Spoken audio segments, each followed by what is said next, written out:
Hierarchy is central to your framing, not as a coercive authority, but as an aspirational, like moral orientation. Why was it important for you to preserve hierarchy as a core analytic rather than flattening the ethical field, I guess you could say? Great question. I think that we really need to tease out when we think about the political.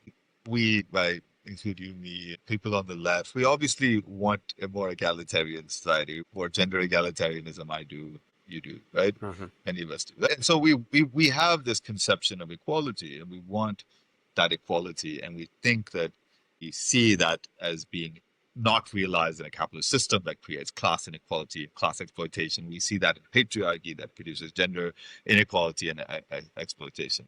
But I think that what I'm really trying to get us to think more carefully about, and I do think this is sort of the direction of some of the knowledge as well. So I don't think all, but I think that what we're trying to do is like think about the political field and what it is that people actually pursue in their conception of the moral good, right? Hmm. And in the pursuit of the moral good, people are invested not just in dismantling hierarchies, the social hierarchies, but they're all invested in making these hierarchies ethical, moral, habitable. And that's a big sphere of not just Islamic piety politics, but a whole type encounter this all the time on the left. If you do organizing, you encounter this all the time. People don't necessarily see hierarchy intrinsically the problem, right? And even in Yeah. our own lives, we don't. Our relationship to our parents, our relationship, our modeling relationships that we have to authority in general. We have this notion of baron ki izzat, respect for the elders, right? Yeah. These things structure our approach, even as left or secular we might be, as well, right? And so I think that to understand politics from a perspective, we do need to open ourselves up to the understanding that people pursue these kind of moral visions that take hierarchy for granted, but don't just leave it intact. They see the problems in it, but they reflect on those problems in order to formulate different types of more ethically loaded hierarchies with moral force. And a lot Hmm. of the world's politics is structured by that. That's not a transcendental, transformative politics, in my perspective, but it's the type of politics many people pursue in their daily lives, in their interactions with each other. And that is what I wanted this book partly to open up the fields of thinking about. That doesn't resolve, in my opinion, I argue, in that these underlying crises that are generating the fragmentation. But we do need to understand analytically and politically what it is that draws people to these types of movements and what work these movements do for people in their lives. In many ways, I argued, for instance, in earlier chapters of the book, I argued that these piety formations actually allow a lot of transformation of people's positions, people that are at the margins of national hierarchies of caste, ethnicity. Lots of people from working class backgrounds are in the Tablighi Jamaat, and through this, they acquire the kind of respectability that political hierarchies and economic hierarchies deny them. And so religious Yeah. hierarchy and religion as a space becomes a principal site in modernity for the reformulation of the self, precisely because it challenges these other formulations of political authority, violence, and all of these other things. So that's what the Islamic revival, part of the Islamic revival is about, the Yeah. reformulation of one's subject position and also of repositioning yourself in a whole world of hierarchies. And I think that politics is important to understand, and it also explains a lot of why people don't immediately take to the egalitarianism of that pitch to them. They might see that egalitarianism as immoral in ways that challenge the thing that they are actually trying to do. So that I think is the That's a very interesting point. You don't ignore how class or caste or social presentation shape who is seen as morally credible. And so, like, what are the limitations of sort of this ethics of the Jamaat, and who gets left out of Jamaat's vision of moral authority? I think that's a great question. Yeah, I think that I didn't, I think I could have pursued this question more. In class and these things come up, but all the works have limits. I think that's a great question. It is, of course, a Sunni formation, first and foremost. That's the premise of Yeah. it, right? So to create that material connection to the divine transcendent, you have to pursue a Mhm. conception of the ground on which that's built, the original idea of the prophet's community. And that's a very Sunni thing. So you're already in a sectarian vision, right? Sectarian, not in the necessarily we hate all the people who are outside of our sectarian vision, but they do fall outside of the moral community, right? And of course, non-Muslims fall outside of the moral community. Of course, there are people that are fundamentally seen as not just outside, but a threat to the moral community. So in Pakistan, we know that Mhm. Ahmadis represent this kind of threat that seems to believe that is in the religious movement seen as undermining the very foundations of the Yeah. religiosity and therefore particular type of threat. So these are definitely, there's no question that this has a sectarian valence to it. So, that's of course the obvious level at which, And right? it's It's a kind of religious formula. interesting. It's kind of interesting. I think there are like moments in the book where working class or like rural interlocutors that struggle to be heard in these hierarchies. And there's that tension there of, exclusion and who is being Yeah. heard. In your mind, what happens to those individuals who don't fit the aesthetic of Jamaat or Yeah. Yeah, I think that people do find a certain sense of agency and a sense of power that they don't otherwise have from political hierarchies, right? This is a key argument of my book. yeah, These religious spaces afford a possibility of entry into space and into the reformulation of the self, right? Because I argue that the yeah, very caste system that we live in is actually, in fact, it has an Islamic conception to it in the sense that low caste people are more recent converts. So people end up wanting to be incorporated into this That's a community that really otherwise. that's a really important point because a lot of researchers and intellectuals in Pakistan tend to underrate the significance of caste in Pakistan society, right? Right, right. And And I culture. do place that at the center of the vision of the Muslim public, right? Is Mhm. this already hierarchical caste public, right? And that intersects with the class and Ashrafia versus right, non-Ashraf communities. And so there are lots of people that are incorporated, but it is true, and this is, I think, an underdeveloped point in my book. But it is, of course, true that those people that are coming from the bottom feel a certain amount of power and agency in their incorporation into this structure, but the top of the hierarchies are still kind of reproduced by around the same so-called worldly statuses, right? So if you have money, you can, like I was able to get higher, closer to the people at the top than maybe some other people would who are coming from lower classes. So I think there are That's these an limits, and I hope other students are studying this movement, and you can only do so much work that would yeah, explore some of those tensions. They exist, they come up in my book, you can develop them. So, yeah, but this is, to go back to my point about the political, right? Which is, this people still pursue these things just because they reach limits of these kinds does not mean they abandon that the mhm, aspiration or that they don't actually somehow accept even those hierarchies.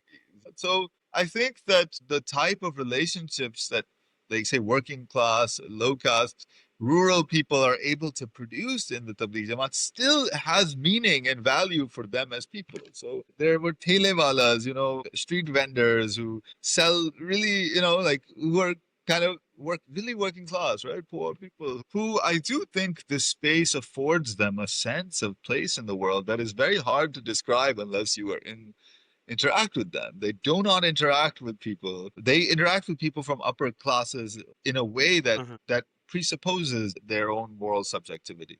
So I think that politics yeah, is extremely important, and it's extremely important for gender. It's extremely important for caste. It's extremely important for class that people don't necessarily pursue the we're going to reject all these hierarchies politics, but instead try to find their place in hierarchy. And that I think yeah. is what the book is ultimately about, and it's a part of politics that we need to understand because there are these certain types of egalitarian formations that also have hierarchies Mhm. embedded in them, and there are these other hierarchical formations and they have egalitarianism embedded in them, and we need to tease apart this to understand the political field in a richer way. That's what these books are about, really exploring. I think another thing which is kind of interesting, your interlocutors are almost entirely men. And I wonder how, the Jamaat reshapes what it means, to be a man, and how does that contrast with the more dominant or expected forms of masculinity in the context of South Asia or otherwise? Yeah, I mean that's a central theme of that Yeah, argument. I yeah, mean, there yeah, is this sort of notion of men's agency and of men essentially mm, being like in this situation of fitna at the source of the crisis. Men are aggressive. Men are hard of temperament. They're harsh. They spit out words that they don't know how to control their own tongues, and so they produce fitna, right? yeah, Men, even though yeah, women are of course broadly seen as a source of fitna. Women's sexuality, for yeah, instance, is seen as a major threat, and the word fitna itself means temptation as well as chaos, right? And so there's a gendered ideology, a patriarchal ideology, and I lay out the patriarchal structure of that. But men's reform is the key focus of a movement like this, and it is about producing softer masculinity that allows men to contain and control yeah, what are seen as natural, predisposed aggressive impulses. And so that's one of the key things, the pious masculine subject formulated in the Tablighi Jamaat becomes an agent for the production of a pious family, yeah, holding people together, not being harsh, respecting elders, managing contradictions of family life, and becomes the model for an alternative sovereignty to state sovereignty. So, pious masculinity is a big theme in a lot of my work. I have yeah, those who don't want to read the book in detail, I have an article on pious yeah, masculinity, a way that gender symbolisms are mobilized to yeah. reformulate masculine subjectivity. This is sort of a shift, but Maulana Tariq Jamil has emerged as a central figure in Pakistan's Islamic media landscape. How do you Yeah. understand his sort of persona, and what does his popularity say about contemporary forms of religious authority in the Jamaat? Yeah, so Muhammad Jamil comes from the Tablighi Jamaat, of course, like he emerges out of that relationship. But, one of the points I make about to become a pious speaker, that is somebody able to convey piety and transform others, one also has to be anchored in the hierarchies of the Jamaat, right? It's like a Mhm. dialectic between being out there and speaking as part of the collective, but also then embedding yourself and submitting yourself to the authority of the collective. And so Mhm. that's the kind of formation, that's the set of practices that I explore in the central two chapters of the book, Semiotics of Piety. So one of the arguments that Tablighis make is that the vehicle for the proper, pure transformation of the self and of others in turn only comes from the face-to-face and the embodied travel. That's why Tablighis can be seen traveling through Pakistan cities, right? And the Yeah. idea is that it is the physical struggle and striving that is the basis for which that transformation happens. So it's a Mhm. kind of notion against mass mediated forms of religiosity, right? There's this idea. Mhm. Now, Tariq Jamil took what he learned from the Tablighi Jamaat, Maulana Tariq Jamil, and he pursued this in much more in his mass mediated sense. I think that people at the bottom of the Tablighi Jamaat are very taken by Maulana Tariq Jamil, but I think that there is a certain amount of tension around it because he, on the one Mhm. hand, is this immense vehicle for the spread of messages that are basically in content exactly like the Tablighi Jamaat's messages, but in form, he has Mhm. escaped what are seen as the disciplinary mechanisms of the Tablighi formation. And so Yeah. and so I would say, yeah, I think that he's a subject who is a source of a certain ambivalence. One, because he has that popularity, but also because he's now escaped from within the regulatory framework of managing the South. Yeah. That is key to the So Jamaat. yeah. So I was going to ask. So like the concept of dawat, is seen as initially embodied, but you also show how it circulates online. What changes when this ethical invitation becomes digital? Yeah, And I mean, does it moral grammar change or anything of that nature? I believe it's the type of question we ask ourselves all the time. What's the difference between going and organizing, face to face and bringing people together and tweeting, like we Yeah. ask this question ourselves, right? It's not a question unique to the Tablighi Jamaat. It is a question that's fundamental. What happens inside mass mediated space when Yeah. the organizing structure of the mediated space is different from the organizing structure of the communal gathering of whatever kind, right? And so that is a fundamental question of the types of mediation and what they do. Concept affordances, right? This comes from Yeah. science and technology studies. An affordance of a material object is, a chair says here, this is structured in such a way such that it invites you to sit, but you can or cannot take it up, right?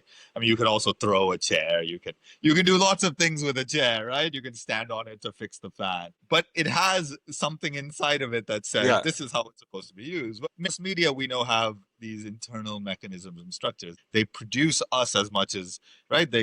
We only can do so much with them, right? Twitter only allows so many things. It has certain kinds of functions. Yeah. So what happens in mass mediated sermons? Well, that's a source of investigation that lots of people are doing. People are studying that in anthropology and their interest in mass media and religion. I was interested in that question as well, but I was also interested in the question of why Tablighis reject that. And the reason Tablighis Mhm. reject that is because they think it produces, the metaphor from it is heat, right? Like the Mhm. Jamaat is cooling, it cools the passions. But the publicity of being out in front of everyone, that makes you say, their idea is that it makes you say undisciplined things. So Yeah. right? So and they're right. This is the truth. I mean, there's some fundamental truth that they're getting at that we also will Yeah. recognize, that, right? Like when you get an audience, you end up becoming enamored by yourself and saying things that may depart from the original message Yeah. of Islam, right? And so it produces this kind of heating of passion. The Tablighi Jamaat involves standing in front of a crowd and giving sermons, for instance, in the masjid, but that produces the ideologies that produces passion that's important because that's what gets you really into it. But then that passion has to be molded and shaped. The metaphor for this is like a vase, right? Like you heat the glass and it becomes moldable, but then you have to cool it and shape it. And so the congregational life of then sobat is the concept, companionship is what molds people into shape. So mass media does not produce sobat in the way Mhm. that material space does, and that's their understanding. It can extend the content. They would often say, Tabligis would often say that this appeals to the brain. It doesn't appeal to the heart, which means it doesn't transform the subject in the same way. So these are the kinds of ideologies we call these media ideologies. Like these are ideologies Yeah. of language. That is to say, there's a certain idea about what language is and how it works. And there are Mhm. ideas about media, what media are and how it works. And there's Mhm. actually objective truth to some of the things they're saying about what media is capable of doing, right? I mean, it does promote a certain kind of, they say takabbur, right? A certain kind of arrogance, right? Yeah. It produces in us a tendency. And therefore, leftists should take this heat of this as well and say, there's some amount of stuff we can do online and that's maybe important, but at the ground level, you've got to produce the Jamaat. You've got to go and do the groundwork. And that groundwork disciplines the subject. And I don't think Tabligis are unique in thinking about that, right? Yeah. So that's the kind So of lesson actually that one can learn from other types of movements, right? That labor organizing or organizing is a different kind of labor than tweeting. That's just how we should be thinking about the things they're thinking about are not that different from the things left movement to think yeah, about. in your recent article, you argue that the Jamaat isn't simply opposed to liberal public reason; it forms a parallel ethical order. What kinds of counter politics does this open, and how should we understand its refusal to be political in conventional terms? So I think the idea that the Islamic piety is this counter to liberal secularism has been done. But in Pakistan, it also produces a counter to many other types of Islamic Uh, formation, right? Again, this goes back to the point about plural context, including the Islamic State, right? So Pakistan has other, so political Islam of the kind that has a religion as a state ideology is also something that threatens the formation of the. So the state has to be managed, and there's a certain amount of ambivalence towards the state. But state religiosity that has been pushed by political parties and stuff entangles Islam with all kinds of other forms of mediation and other forms of public formation. So these are the kinds of tensions that I got very interested in exploring. And I said, like I said before in the beginning of my book, liberal secularism is one type of public formation and process, right? But there are all these others that are circulating, and they're, even though they're different, they're not fundamentally different. They share a desire to produce a transcendental kind of public in which there is a particular idea of the sovereign subject. I call this sovereign transcendence, right? They all have the sovereign transcendence of modernity. That is the idea of producing a particular order around a type of subject, whether that be the liberal individual, or it be the pious subject, or it be the Marxist subject, right? The Marxist. Mhm. So I think that there it is worth unpacking the potentialities of modernities, possibilities of, and the tensions of different kinds of transcendence as they're materialized in practice. You know, tensions between anarchists and communists are like kind of like tensions between Islamists, right? Because Islamists have a notion of a Yeah. state model that is going to produce, right? And anarchists say, no, we got to produce the good society, and the good society out of which you can't do it with state forms, right? And so I've always been told I've been told by reviewers I should write a comparative study of Tablighis who have a different model of sociality and anarchists, but there is a parallel. This is a tension that arises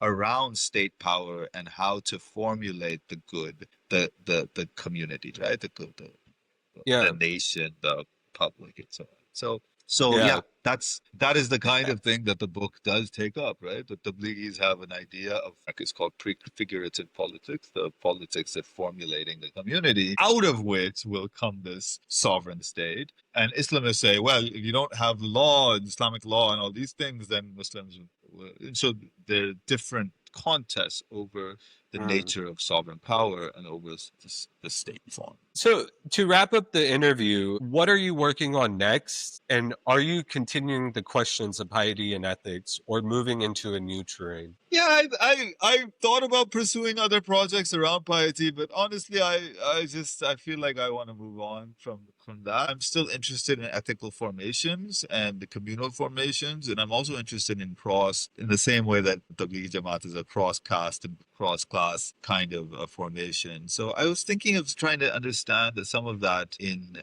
other spheres of life. I haven't quite formulated that. But like I'm trying to think about climate politics now and political economy and of that. And so, you know, one thing I'm looking into is housing and housing rights in Karachi, and how people come to think about housing and housing rights, and how they produce some kinds of publics around that. That's one angle, and I haven't, it's really in its Yeah. stages. And so I'm trying to think about something else. But I think that the themes that I developed in my first project, this has to do with the skills I have that I think maybe other people working on similar topics may not have. Like this sort of ability to analyze micro interactional forms that I get from linguistic anthropology, rituals and the semiotics of rituals, and the types of Yeah. relationships that are formulated. I'm going to say one last thing. I think that I get asked a lot of people who follow me on other spaces, like, I'm a pretty conventional left wing socialist politics, right? You know, yeah, and you know, why should we all care about these things? I mean, I do think that we need to couple our analysis of political economy, what we get, say, from Marx or something, to the microanalysis of these kinds of formations. If we really want to think about um, you know, class struggle, right? Like, what is it that draws people into these kinds of movements versus other kinds of possibilities? What is it Yeah. that structures that difference, that